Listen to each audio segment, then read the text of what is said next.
আসসালামু আলাইকুম রহমতুল্লাহ। সম্মানিত ভিউয়ার্স, আজকে আমরা আসছি হচ্ছে গাজীপুর সিটি কর্পোরেশন 2 নং ওয়ার্ডের লস্করচলা গ্রামের আনোয়ার ভাইয়ের বাসায়।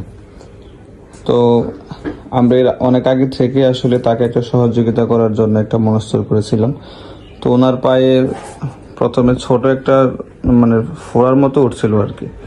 তো সেখান থেকে চিকিৎসা চালাইছিল এবং চিকিৎসা মানে এটা বাড়তে বাড়তে এমন একটা পর্যায়ে পৌঁছেছে তার পায়ের রগগুলো শুকিয়ে গেছে এবং এই পাওয়াটা আসলে এক পর্যায়ে পৌঁছে যাওয়ার মতোই হয়ে গেছে আর কি।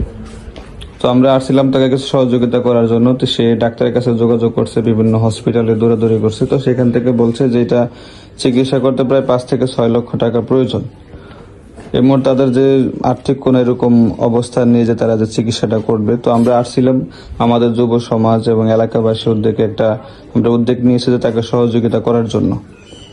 তো আমরা যাচ্ছিলাম তাকে একটু সহযোগিতা করার জন্য। তার 2টা মেয়ে বাচ্চা আছে, তার স্ত্রী আছে এবং তার মা আছে।